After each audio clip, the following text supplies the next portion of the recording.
I've been spending more time in California lately, and I just love it there. Literally every time I'm there, it just feels like that song, I think I like this little life.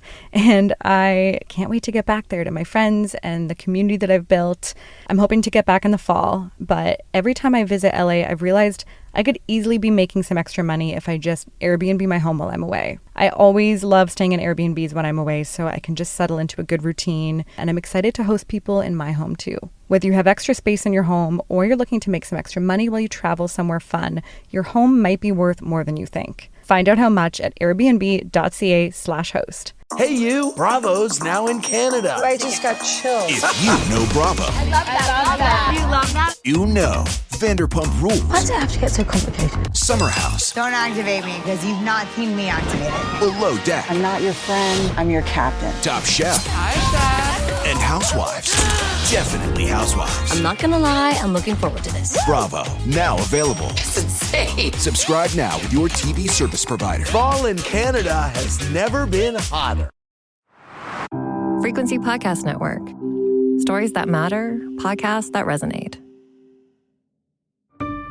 Hello, Tracy. Hello, how are you doing? I'm well. How are you? I'm pretty good, thanks. Just trying to stay dry. I'm in Victoria, and it's been raining all day. That's the voice of one of Kimberly Gallup's oldest friends. After the original series drops, I have an opportunity to speak with her, and I grab it. In recent months, I've gotten several fresh new leads and perspectives on Kim's life and death. In this episode, I'm taking a look at Kim's case from a few very different vantage points. I'm Laura Palmer, and this is Island Crime Season 6, Sweethearts, Episode 10, Ride or Die.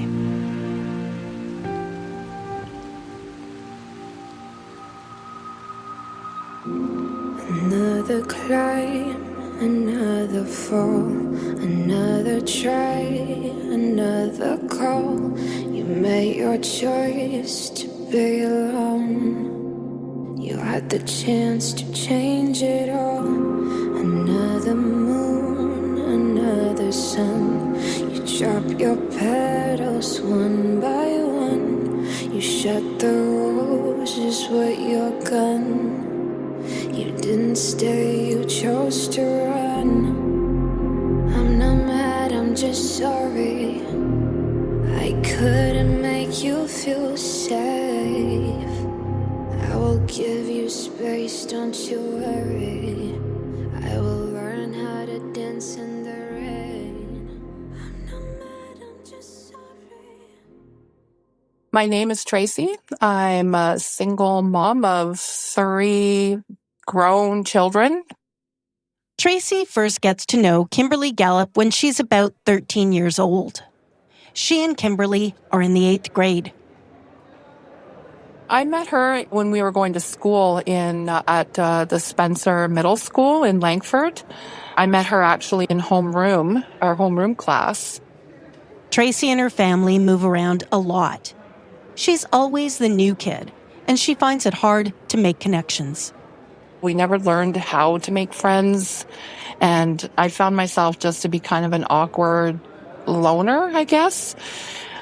And Kimmy really broke through that barrier when I first met her. She just knew how to get me talking, I guess. So we just kind of hit it off right from day one.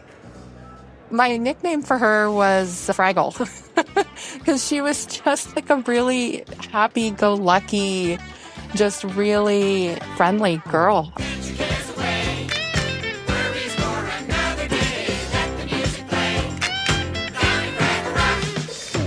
If you weren't around in the 1980s, Fraggle refers to Fraggle Rock, a TV puppet show created by Jim Henson. The Fraggles are carefree creatures who mostly just play, explore, and have a good time. You know, if she was going through something, you wouldn't have known it. She didn't really talk a lot about any personal issues. She brought up a few things like, if her and her mom were having a fight, but I think that's just normal for the age. But other than that, just really friendly and understanding and just kind. Tracy remembers hanging out with Kimberly at lunch, sneaking away from school once in a while, just kind of goofing off. She describes it all as normal kid stuff. Now, those memories are a bit hazy, but it's a scent that triggers a specific recollection.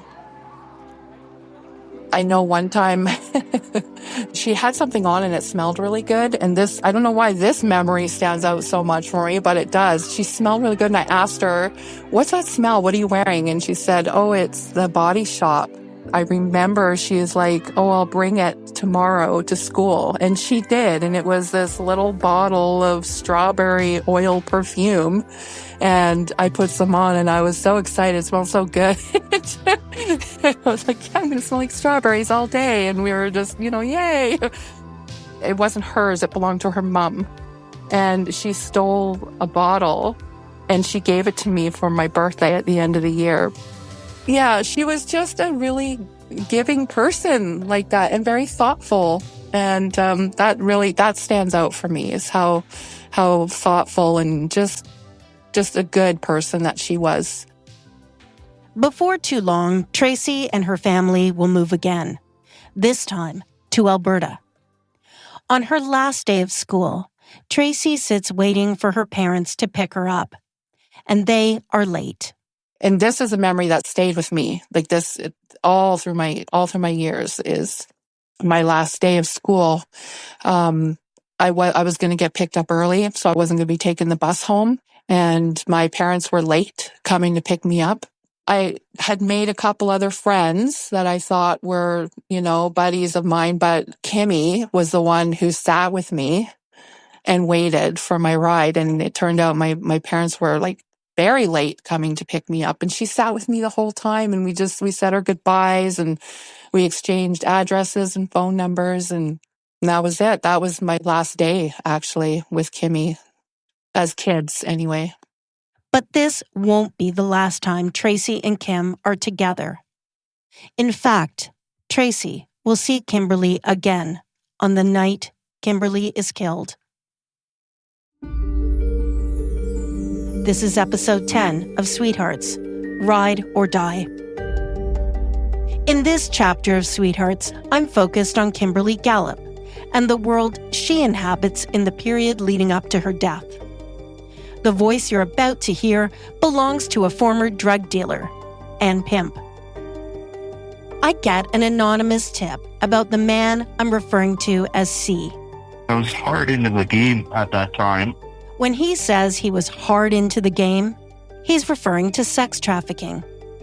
C was a major player in Victoria back in the day, a sex trafficker who knew Kim and will almost certainly have a perspective that will be helpful. Not bragging. It's a part of my life it was a tumultuous, dangerous time of life, even for us guys, it was dangerous as hell. When I talk just from experience and not from bravado. I know who he is. I've checked out his criminal background and can confirm he's speaking from a place of experience. C has agreed to speak with me, but he wants his identity to remain anonymous. He now has a new life, family, and he doesn't live on the island. We used to call it just Kimmy. She was such a sweet little thing. It was just terrible. It was a horrible thing. But I don't know if I can help you in any details. If you want to know something, just by all means, just ask. I did know her quite well. She used to come and hang out with us. She was a part of our little, not clique, I'd say, but just she was well known. And she used to come over to my apartment, clean up my apartment, and I'd give her a few dollars. And she was just the sweetest little thing, and she really was. She shouldn't have been out on the street. She had no hardness to her whatsoever. C tells me he wouldn't let Kimberly work for him because she was simply too young. He confirms the names of the men involved in sex trafficking Kim before her death, names I'd previously heard from other sources as well. She was working for another guy. He's dead now. He died of a heart attack or stroke or something a few years back. And Darcy, Dale and Darcy. The deceased male he's referring to is Dale. Dale was Kim's sex trafficker at the time of her murder. I've yet to track down Darcy. I don't know if he's alive or dead. Today, we'd call what these guys were doing back then sex trafficking. All three of the murdered teens I focused on in Sweethearts were being sex trafficked in Victoria at the time of their murders. This guy, C, was there, in the thick of it all. He tells me he was at one time at the very top of the food chain. He says he was crushing it. His perspective is important to hear. I can't justify what we did back then, but I can certainly give you some kind of idea of why we did it. We were kind of like, not a family. I don't know how to explain it. I really don't. But she was a part of the people we knew. Dale had 5 or 6 girls out there. She was a part of his kind of group sort of thing. And I had my own girls out there at the same time. It's a part of your past that you put behind you, and you just go, yeah, I did it. Nothing to be proud of. But, life is all different now. C remembers Kimberly well. He recalls being questioned by police at the time. She wasn't meant to be out there. She really wasn't. She was just a young, looking for something, I don't know, action or whatever. And she was working for Dale at the time. And like I say, Dale passed on. And I think they ruled him out as a suspect because I knew Dale really well. And I knew the detectives that were a couple of them that were on the case. And of course, they asked me, who, what, where. So as someone who is working as a pimp for these girls, is it part of the job to keep them safe? Absolutely. Absolutely. So, first of all, you just don't send them out there and you're always checking, you're always watching, you're always making sure that they're with double teaming, like have a girlfriend nearby.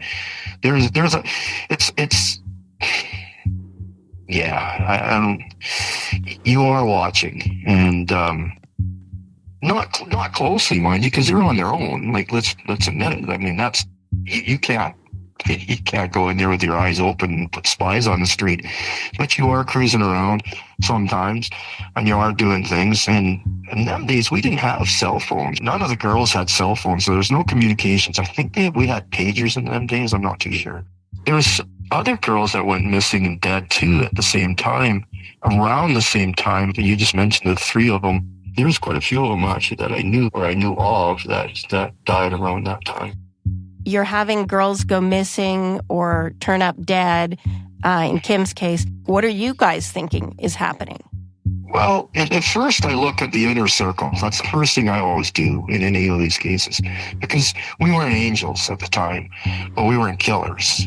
I'm not talking about Dale. So this is what happened. Kimmy was working for Dale, who had another partner called Darcy. Darcy was younger. I don't know if this is exactly the truth, but Dale was a smarter guy. He knew that the young girls, Kimmy's age, get them into a whale of trouble. So he'd pass them on to some other guy, right? Me, I didn't want to get involved in young ones because they could just bite you. It's a terrible thing. So she was working for Dale at the time. And as I said, Dale passed on a couple of years ago.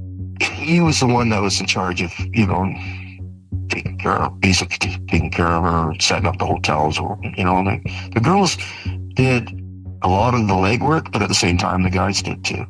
Like, Kimmy was such a friendly girl. I'm telling you right now, she would come over to my place, like, because we'd talk, right? And she'd come over and for $50, I'll clean up your apartment, right? So, and she'd want to hang out, right? So I guess it was a safe haven because there are some pimps who are out there that were violent and abusive to the girls, and I was one of them. I didn't believe in that stuff. I was just believing in making a living and get the hell out of there. He's pretty clear about his motivation back then. And he's equally blunt in his assessment of how girls like Kimberly wound up being sex trafficked. Take these girls that are drifting, and you find a pimp, and he'll tell you right now, that's the girl I want. She's insecure. She's lost. She's estranged from her family. She wants to party. She wants to have fun. She wants to be friendly. And those are the girls that you're going to be turning out in no time because it's one big party out there. I don't know if you can understand that. It's like exciting. It's a street life. You know, there's and drug use in my game, there was no drug use allowed. I freaking hated drugs. So, or I didn't hate drugs, but I hated, you know, the users and stuff like that. So I don't think she was into the drugs, maybe a bit of pot or something. From what I remember, she was not on cocaine or anything like that. So that's what I've heard from her friends as well, or that was their sense anyway. Yeah. So Kimberly had, just before she was murdered, she had learned she was pregnant. Yeah, I didn't know that. And Sherry Lynn Smith was also pregnant. And it's my understanding both of them, maybe largely because of that, had been hoping to, you know, do something else with their life, right? So if you're a pimp and that happens with one of your girls, and I'm not saying you specifically, but just, would that be cause to harm them, do you think? Or? No, because I see, here's the thing. I can't speak for all. There's a lot of them were deranged fucking monsters. Sorry, excuse my language. Were deranged monsters. We knew some that were just hideous human beings. And then there were some of us, and I do include myself, I'm not proud, but I do include myself, who had some kind of compassion and some kind of a heart. And if a girl wanted out, for me, it was a no-brainer. What are you going to harm your, you know, this girl? Like, what for? Where's the profit? All we're thinking about is profit. That's all we're thinking about is day-to-day putting the money in the hand. And if a girl is unhappy and she wants to leave, she can leave because chances are she'll come back again, right? And if she's pregnant, have a nice life. That's the way. Some guys might take offense to it, but I don't know too many that did. Not in my circle. C suspects Kimberly's killer was most likely a client or someone posing as a client. Just my opinion, for being out there and knowing the streets and everything like that, it was definitely a deranged client that maybe got out of hand, took it too far.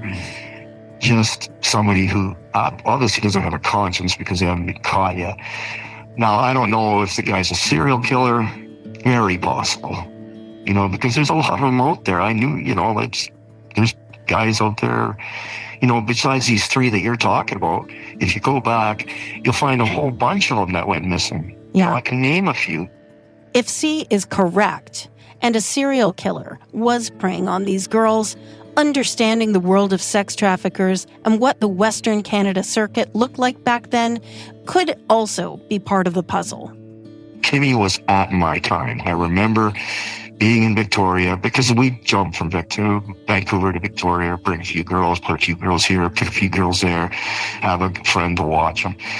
And maybe, you know, when she was around, I don't remember where I was when she was killed, but when she was around, I was in town, and she'd come over and we'd hang out a little bit, you know, and nothing sexually or nothing. She was too damn young for me, but she was just a nice person. Do you remember a girl named Crystal Wright? I knew a couple of Crystals, but I don't remember the last name. This Crystal was also murdered, and she was 8 months pregnant when she was murdered. Yeah. So, and it's my understanding she was part of Dale's family. Is family the right? Well, then I definitely know her. She was killed in Kelowna, but she had been in Victoria just prior to that. Sounds so familiar. Yeah, she sounds familiar. See, me and Dale, we were competitors. So it's called bumping. So I would bump one of his girls, take him, pay a fee or whatever to him, and he'd do the same thing. And we were just friends. Well, I wouldn't say great friends, but friends all the same. You know, one time he'd be up and he'd have a whole bunch, and one time I'd be up and have we were just competitors, I guess. I want to know more about Dale. Dale was a freak, by all means, but he wasn't a killer. What do you mean by when you say he was a freak? What? Oh, how yeah. so? You know, he liked the young girls, and he liked the show. He liked the showboat. He'd wear the suits and the gold and everything, and he loved the young girls. And I tried to stay away from young girls. But again, I'm not saying I'm a moral guy, because at the time I certainly wasn't. But at the same time, something inside of me said, stay away from young girls. They're just going to get you in more trouble than you deserve. And if you get caught, you're really in trouble. So the smarter side of me said, stay away. Well, he didn't care. He'd take on anybody, as long as they were making $1. But Dale, to me, was no way a killer, because I knew him personally. Like personally, I'd go to his house, he'd go to mine, sort of thing. I don't think Dale would have it in him to send somebody, because it wasn't him that was picked up the girl by all accounts of what I read. It wasn't him, and the pictures did not look anything like him. Kim's dad, who, of course, 30 years on, is still very much hoping for answers about what happened to his daughter. He said just before she died, she came to him and she stayed with him for a little bit, and that she was quite scared, but she wouldn't say of what or of whom. Oh. And well, she'd be probably just scared of the street. It's a harsh place. So you think it could be just that? I don't know what else personal demons she had or what she was dealing with.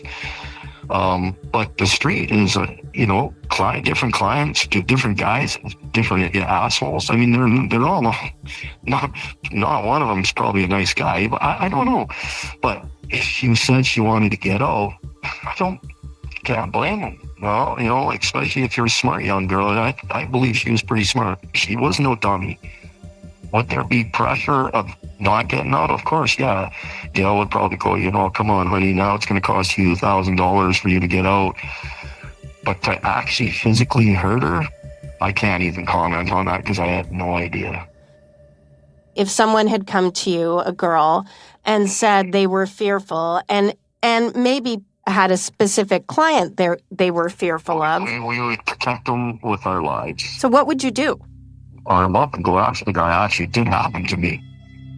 Just a little example. There was a guy that my main girl. She's the leader of my girls, sort of thing. She was attacked by a guy, and I found him and went in and chased him down. And gas station, got charged for it, pled guilty, whatever. It's our job to protect these girls. We don't want anybody messing with our assets. And that's what they are. They're assets. They're just assets. That's all they are. They're just a way to make money. But you protect them. You do. You protect them. C has described the girls he's trafficking back then as assets to him. Money in his pocket. He's talked about bumping assets from other pimps, emphasizing the importance of the number of girls he has working for him. So it makes sense to me that he would want to keep these assets safe so they can be productive resources for him. And so from C's perspective, pimps like him cared more about the safety of the women they were trafficking than the public did back then. What's another girl getting murdered, right? Like it wasn't common, but it was, who cares about the street girls, right?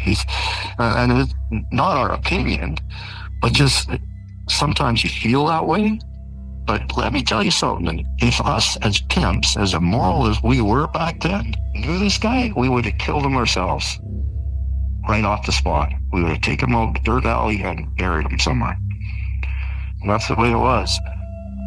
Did Dale try and find out who had hurt him? I don't know. I just know that he had a little house somewhere in Victoria. I can't remember where it was exactly. And I go over to his place, and there's 2 detectives there. And they're almost like buddies. But I'm sure they're there for a reason. And that was just the same time like King was killed. So, whether they were interviewing him or not, I don't know. But I can't see Dale not asking questions. I mean, of course. As if it was one of my girls that went missing. I would have went like, who the is this? First of all, I would have said, who are her friends? Who she have problems with? Did she owe money? That's the biggest one. Did she owe a lot of money for drugs or drug debt? But Kimmy wasn't like that. She didn't have a big drug debt. She didn't have a cocaine problem. She was on the street for the action and for the friendship and the camaraderie and everything else, like a lot of people, right? And I would love to help out in any way I can. I just remember the news going, no, wait on her. She was just a sweet little thing. Now, C has told me that although he knew most of the girls on the Victoria Stroll back then, he did not recall Melissa Nicholson or Sherry Lynn Smith. But earlier on in my research, I'd learned that at the time of her death, a man named Sonny was trafficking Melissa. Now, C is telling me he didn't know Melissa, but he does remember Sonny. Sonny was out there pimping too. Sonny was very hated by the police. I remember that. I think he was Melissa Nicholson's pimp. Okay, I didn't like him at all. The police hated him. They did. They just hated him. They actually wanted him gone, but yeah, I remember Sonny. The two detectives that were on the case pulled me over one time and asked me about him, and I said, I didn't remember him. I didn't know his business. Why were police asking about Sonny back then? Was it just routine? Or was he ever a suspect in Melissa's case? Or in that of any of the other girls? My hope is that the DNA collected works and we find out who this guy is, whether the guy's alive or not, who knows? Yeah. But boy, would it be nice to find out, wouldn't it? Trust me, I'm not proud of them days. But at the same time, it did make me who I was. And I did see the dark side, and I do know how to deal with the dark side now because I have 2 young kids I got to worry about too. So it gave me a kind of an education. I've said it before. Perspective really is everything. Being able to take a case like Kimberly Gallup's, hold it up to the light, turn it around, and look at it from multiple different angles makes it possible to see Kimberly and her world back then so much more clearly.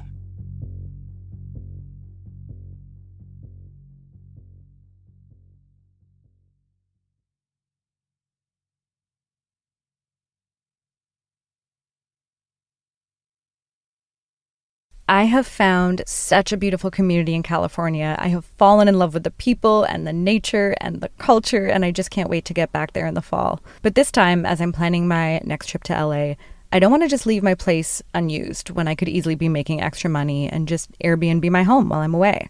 I am an avid user of Airbnb, and I'm excited to try out the hosting side of it. So for the next trip you plan, just remember that while you're away, your home could be an Airbnb, and it might be worth more than you think. Find out how much at airbnb.ca/host.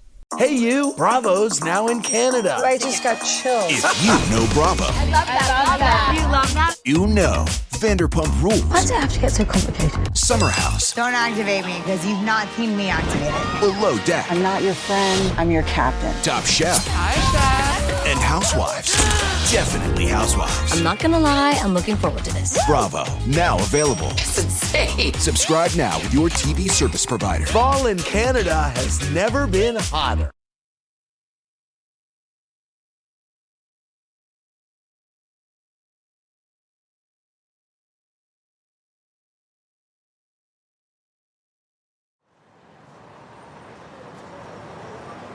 If you were in Victoria back in 1990, 1991, you could have taken a drive down Government Street late at night and seen the old Victoria Stroll. There, in plain sight, teenage girls like Sherry, Kimberly, and Melissa are being openly trafficked. You might also have spotted a young guy about their age hanging out on the corner. This young guy's nickname was Kid, and his job, keeping an eye on the girls. Kid's dead now, but back then, he had a girlfriend named Sandra. Okay, my first name is Sandra, and his street name was Kid, as in he was the kid that was hanging out on the corner with the prostitutes. Victoria being like a small town and people saying how safe it is, that somebody would come in and be running girls that way, out in the open. How open it was bizarre. Now, Kid is also selling dope, but it's also his job to ensure the girls are not using drugs. which is something that they weren't allowed to do, which is sort of one of the things that the girls thought was why they liked them, because they tried to keep them off drugs when in fact it was just to keep them in their pocket and not somebody else's pocket. Sandra grew up here on the island. She's working as a hairdresser. As Kid's girlfriend, Sandra has a front row seat to the game. I knew Kimmy, yeah. She was young. She was 2 years younger than me, 3 years. She seemed much younger, but she was quite young. I just remember her being really, really nice. I knew she was a working girl. You didn't talk about that part. Like I knew what they did, but we didn't encourage conversation about it because nobody wants to talk about that. And Sandra also remembers Dale, the man sex trafficking Kim at the time of her murder. He's older. He was older. He was at least 10 years older, so it seemed very strange that he'd want to hang out with us in that way, if you know what I mean. Like, I knew he was not interested in who we were as people. You know what I mean? Kid had mentioned that he wasn't, he was a dangerous guy. Just stay away from him. She recalls that another one of the people in charge of controlling the girls being trafficked back then is actually a woman named Kathy. He had a girl named Kathy. His girl was Kathy. She was the one that watched Kimmy and Crystal and some other girls. She watched out to make sure that they followed what Darcy wanted. So when you mentioned Kimmy went to visit her dad and she brought her friends, those were not her friends. One of them was probably Kathy, and Kathy was there to make sure Kimmy didn't go home or rat out on them, or roll as they called it. If she gave out any information, they would all go to jail, right? I'm anxious to learn as much as I can about this cast of characters in and around the sex trafficking of these young girls. Sandra can't recall Kathy's last name, but she does observe how Kathy keeps a tight leash on the girls being trafficked. She was thin, and she looked like Heidi Fleiss. She was vicious. It was how she would maintain control. She didn't have to work as much. She was living off the avails, too. They lived in, she had a house, and I can't remember where in Victoria.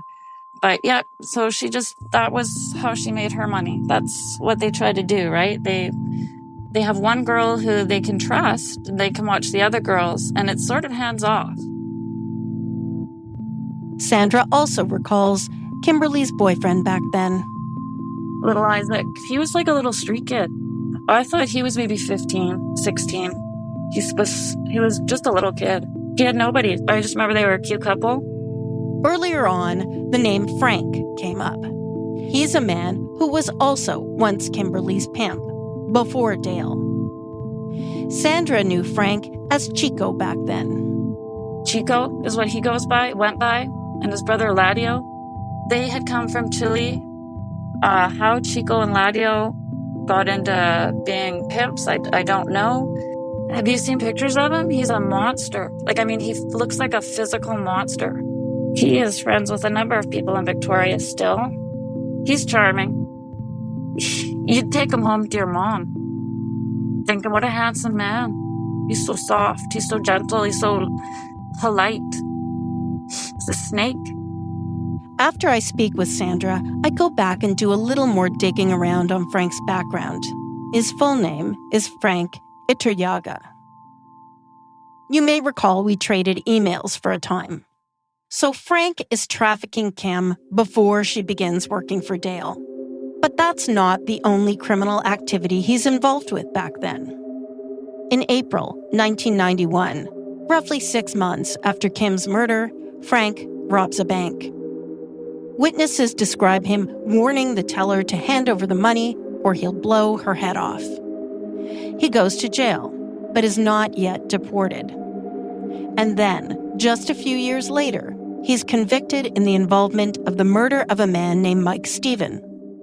Mike Stephen's burned body is found on Patricia Bay Beach in May 1995. This victim has been shot, his body rolled in a blanket, tied up, and burned. Frank and another man are convicted for their roles in helping the killer escape, interfering with human remains, and attempting to obstruct justice.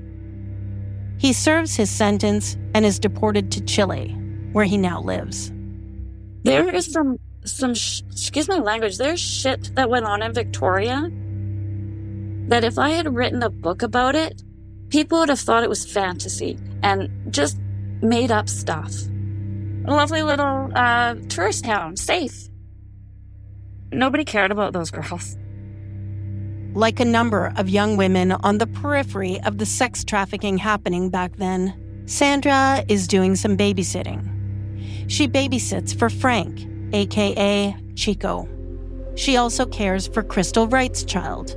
You'll recall Crystal is the 19-year-old who at 8 months pregnant is murdered while on the circuit in Kelowna. I babysat Aubrey. She had a little boy named Aubrey. She was a little blonde thing, tiny. She had a shock of blonde hair. And Crystal was a firecracker. She didn't put up with shit. She was a tough little cookie. And then to hear that she'd been strangled.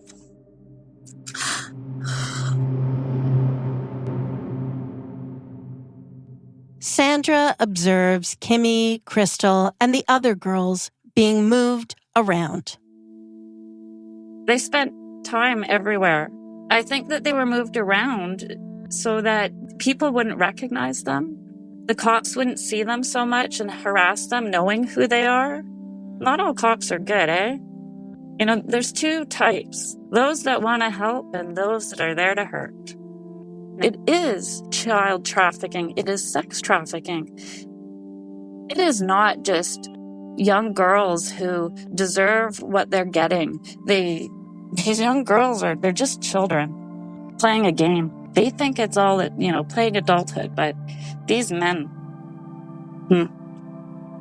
She suspects the girls were killed by someone involved in trafficking them back then. I think Kimmy was killed because she wanted out.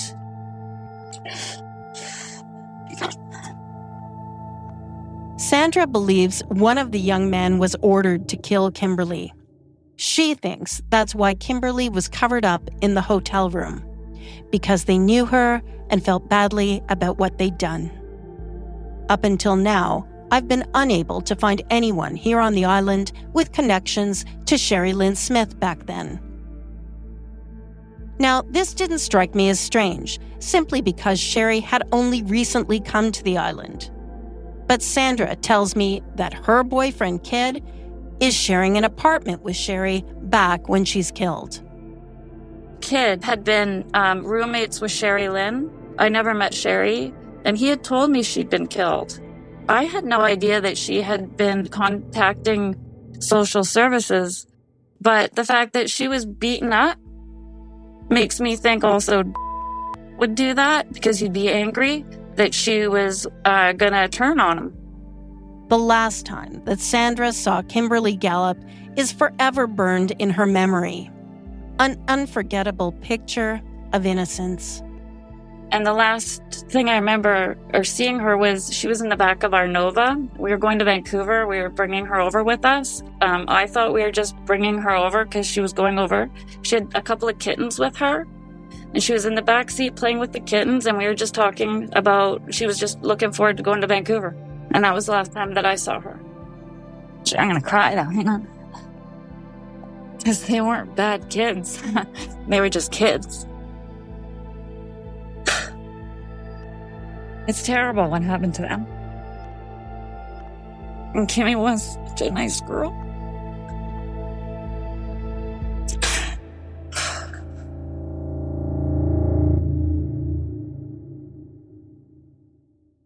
It's the fall of 1990. Kimberly is being sex trafficked. Sandra and Kid are trying to make a go of their young relationship. And Kimberly's high school friend Tracy, well, she's moved back to the island. Tracy is the woman you heard at the start of the episode. She has tried to maintain her childhood friendship with Kimberly. She recalls talking to Kim on the phone, telling her just how miserable she is in her small town life in Alberta. But then Tracy's family breaks down, and her sister Lisa runs away. Tracy returns to the island to support her sister Lisa, who's in trouble. Her teenage sister is being sex trafficked. And Tracy is about to have an unexpected reunion with her old friend, Kimberly Gallup. I walked down the street. I had a friend with me because I didn't feel safe going down there by myself. So I took a friend along with me and we walked down Government Street and I found my sister and, told her I'm back. And I was standing there talking to her. All of a sudden, Kimmy walks up to us and I turned around and I was just like, what? I gave Kimmy a hug and like, what are you, I said to her quietly, what are you doing? She said, I honestly don't know. Something to that effect. I don't remember exactly, but I know that she wasn't proud. She wasn't happy about what she was doing. It wasn't something that was exciting for her to be doing. I could tell that she wasn't happy. Yeah, there was my sister. They were both, they kind of seemed like they were doing something that they had to do. Like they had to do this. It was a matter of survival or something. And in a kind of wild, small world sort of moment, I learned that Tracy's sister, Lisa, is the woman you heard from earlier in the series. She's the witness who was working with Kim the night she died and found her dead in a hotel bed. Tracy remembers her sister and Kimberly being aware of the dangers they faced on the street. And it's her impression that the pimps who are supposed to be protecting these girls are really just surveilling them, making sure the girls are doing what they're supposed to do, hustling, getting clients. Tracy observes pimps driving around the girls, circling them over and over. She tells me the girls were fearful of other pimps trying to bump them. You heard that from C's perspective earlier. It means taking a girl from another pimp. The night that Kimmy was murdered, I was actually down on the strip talking to them, and Lisa, I had just missed Lisa. She wasn't there, but she was up the street. I didn't even know. She was up at the day and night. And Kimmy was out there, and she was really upset. She hadn't met any clients yet, so she hadn't made any money. So she was like one of the last girls out there. And I'm like, okay, well, I'll let you go so you can focus on what you need to do. I gave her a hug, said, I love you, stay safe. And that was the last time that I saw Kimmy. As we move towards November 1990, C is one of Victoria's top pimps. Sandra is still a teen, working as a hairdresser and doing a little babysitting on the side. Her boyfriend is a bit player in the game. Tracy, as you just heard, is now back on the island, spending time on the stroll, reconnecting with Kimberly and doing her best to support her sister Lisa. Alice, on the other hand, has nothing to do with any of this. She's not involved in drugs or sex trafficking. But her job at the time puts her in the wrong place at the wrong time. And so her life, too, now also intersects with the murder of Kimberly Gallup. Alice gets in touch with me after the original Sweetheart series drops. She writes, Hi, I just listened to your podcast about Kimberly Gallup. I worked at the front desk of the Colony Motor Inn and rented the room to the guy that night where she was found dead. My name's Alice McKay. I live in Shawnigan Lake, and I used to work at the Colony Motor Inn for a number of years back around that time, right up until it closed, actually. It was a good job in the day for somebody with no qualifications or anything. It was a union position, so I worked at the front desk, and usually my shift was 4 till midnight. I understand the allure of a union gig, especially in the hospitality industry. I had a union job when I was a teen, and I remember seriously contemplating not going on to university because it meant having to give up that security. Now, the Colony Motor Inn has been described to me as a gong show. In my mind, I'd imagined it to be like some of the gritty hotels and bars in Vancouver's downtown east side, where I used to hang out in my 20s. But Alice tells me it wasn't quite like that. The sad part was they really wanted to have it as a good family hotel. In the summer, we'd be booked every night. So it was a hotel first and foremost, and we had a beer store. and there was the brass rail, which later was called the rail. And they would have, I want to say the politically correct term, dancers. And they also had a lounge downstairs, Amity's Lounge. And they had a lot of regulars. Alice has a detailed memory of her time at the Colony Motor Inn. She recalls how the cleaners there worked hard to keep the place tidy, even though it was a bit run down. Still, she admits the Colony had an unsavory aspect as well. It definitely was a bit on the seedy side. There were a lot of things there that over the years, I remember somebody get shot there. There's been murder, suicide, probably a lot of drugs. Alice is aware that the hotel is being used by people working in the sex trade. The working girls would try to rent rooms at all of our hotels and motels along that area. And so you had some rules around there as to, if anyone was coming in, you can't outright say to somebody, oh, no, I'm not going to rent you because. But they had to have ID or, a credit card or leave a deposit and some luggage. So those were generally your guidelines for when you would rent to people. Now, I knew the night Kimberly was picked up on the stroll that she and her client took a cab to the Colony. But up until now, I hadn't really stopped to think about why. Why would they leave the downtown core? Alice explains.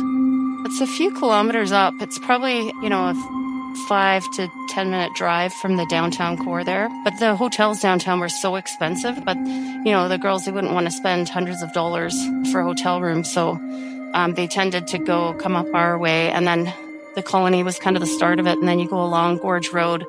And there was, there must have been 40 or so motels along there. In the summer, it would be a lot busier and generally a different crowd because in the summertime, you're almost always booked up with reservations ahead of time. You might have 3 or 4 rooms left. It wouldn't be so much of an issue with the girls, the working girls in there during the summer months, but in the winter, then it was a lot quieter and the rates were so much lower. That November night when Kimberly Gallup is murdered could have been like any other for Alice. She's answering the phone, taking reservations. She's handling the cash float for the pub and the restaurant. She's checking people in and checking people out. A young man came in, and usually a lot of times this is how they would get a room, is they would ask somebody to come in and rent the room for them. And so in this case, this young fellow, he was fairly good looking and, probably like late 20s. I wouldn't say, I don't think he was 30 yet, maybe. But he came in and he was dressed nicely, and I would have got ID from him or whatever. And then he rented the room, and then the next day found out that all of this had happened. And then, so I'm like, oh my God, was it him? I'm still kind of at a loss as to whether the guy that rented the room, I remember thinking, oh my God, what a mistake you made, because I assumed he just rented it for them. If you were going to do something like that, you're not going to, rent the room and give them your ID and everything. So I assume he was just, wrong place, wrong time. Now, Alice clearly remembers renting out the room Kimberly Gallup is murdered in to a young man who does not match the suspect description of the man who enters the room with Kimberly before she's found murdered in the small hours the following morning. And what's more, Alice doesn't recall any kind of formal interview about what she witnessed that night. If I was interviewed, it was either very, very brief, because I remember coming away thinking, there's they don't seem to be, it just was weird. I expected there to be more of a kerfuffle over the guy that rented the room, and there didn't seem to be. And this is so many years later, and so I honestly can't say whether I was or not, but if I was, it was very minimal, because I've always had this, thought in the back of my mind, wow, you never really heard about that guy that rented the room. It's been more than 30 years. I ask Alice how she can be certain about the man who rented that room and whether it was the room Kimberly was actually killed in. You get to know the rooms, especially because some of them, this one's over the pub, that one has a terrible toilet, this one has this problem or whatever. So you know the rooms you're renting. And so, and I remember the room number. But I remember renting it to him and thinking, he was an attractive man. So I thought, pretty good looking. The next day I was like, oh my God, surely he wasn't the killer. So that's kind of, yeah. So you remember the room number? Yeah, 144. 144. There was no doubt in your mind that that was the room. That was the room that guy rent? Oh yeah, absolutely. You remember, like you get it's like if you're a bartender or a waitress and you know people by their drinks. It's like, you just know, when someone rents a room, you know which room you put them in. It kind of, over time, that's just how your mind works. In her time as a front desk worker at the Colony, Alice had experience with men renting rooms that would later be used by sex workers. Sadly, that was the common way that they would get in there is, they would just ask somebody, I don't know whether they paid them. They'd say, hey, I'll give you $20 if you go rent that room for me. Or if I don't know if he was a client. Sometimes it would be the client that would rent the room. The thing is, they could have had people in all night long, like lots of people. Alice is right, of course. There could have been others in the room that night. But the man who rented the room stood out in her memory. He seemed to be more like, like a yuppie kind of guy, like more, he wasn't a street person. He wasn't he didn't come across like a druggie or anything like that. Like if anything, I would say he was maybe a salesman or something like that. That's what he seemed like to me. Remember, the suspect sketch of the man last seen with Kimberly is a man with a mustache in a distinctive ski jacket with pink diamonds on the shoulders. So whoever rented the room, the man Alice recalls, is likely a different man. See, that's the funny thing. If you took that guy's mustache off and made him like sandy blonde hair, then it could be the same person. But the fact that he had a mustache, that's why I don't think it was the same person. And I seem to recall the guy, I think the guy was wearing like a leather jacket, like not a biker jacket, but like a dress leather jacket that was, how everyone used to wear back in the day. I ask her to reach back into that good memory of hers for any further description. He was tall and slender, and I'd say his late 20s probably, and kind of sandy brown hair, like not dark brown. Seemed very nice, like kind of quiet. Which, I don't know, could be because he knew he was doing something he shouldn't be by renting the room for them. I don't know. But he didn't give off any bad vibes or anything like that at all. Like I felt sorry for the guy the next day because I had assumed that he just rented the room and then that had happened. I thought, oh my God, that poor guy must be just beside himself. Like, what was he thinking? So I actually still would be surprised if he had anything to do with it. But it'd be interesting if you could ever talk to him to see what he had to say about it. Did the police ever speak to the man who Alice says rented the room Kimberly was murdered in? Do others who were part of the scene back then know who this man was? Did he have anything to do with her death?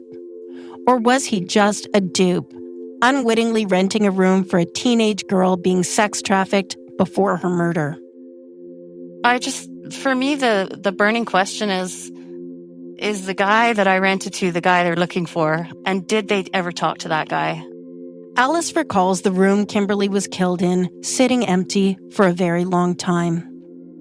She believes the owner uses it for himself, no longer renting it out as it has bad energy. Now, the colony itself is long gone. Do the police have the paper folio containing the name and the ID that Alice took down that night? Or is it also lost to history? Kimberly's high school friend Tracy has never forgotten her old friend Fraggle. She was a human being and a beautiful one at that, just sweet and kind and thoughtful and, a friend that you're blessed to have in your life. She was a ride or die for you, do anything for you. Over the years, she has visited the memorial plaque on Kimberly's birthday, on Halloween. She leaves flowers and a little pumpkin for her friend. Ahead on the next episode of Sweethearts, I'm updating the original series with another new episode I'm calling Angel. Sherry Lynn Smith's best friend opens up about the trauma of losing Sherry. She very much saw him as her boyfriend. That's what she called him.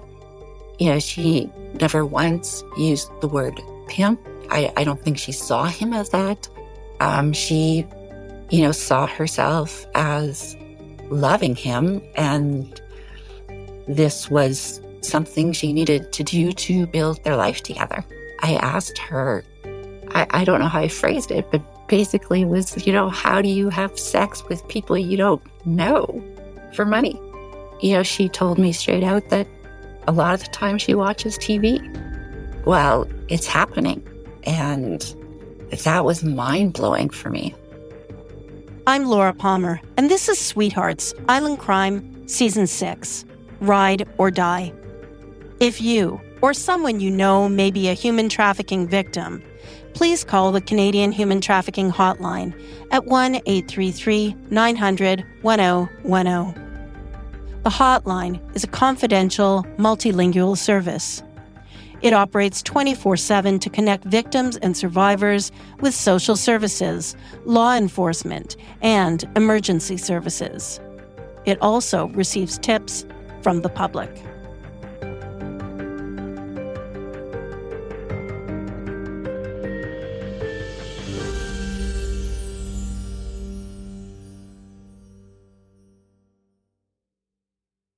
I've been spending more time in California lately, and I just love it there. Literally every time I'm there, it just feels like that song, I think I like this little life. And I can't wait to get back there to my friends and the community that I've built.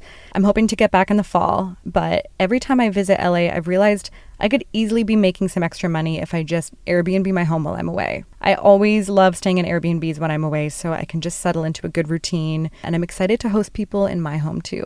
Whether you have extra space in your home or you're looking to make some extra money while you travel somewhere fun, your home might be worth more than you think. Find out how much at airbnb.ca/host. Hey you, Bravo's now in Canada. I just got chills. If you know Bravo, I love that. You love that? you know Vanderpump Rules, Why does it have to get so complicated? Summer House, Don't activate me because you've not seen me activate it. Below Deck, I'm not your friend. I'm your captain. Top Chef, Hi, Chef. and Housewives. Definitely Housewives. I'm not gonna lie, I'm looking forward to this. Bravo, now available. It's insane. Subscribe now with your TV service provider. Fall in Canada has never been hotter.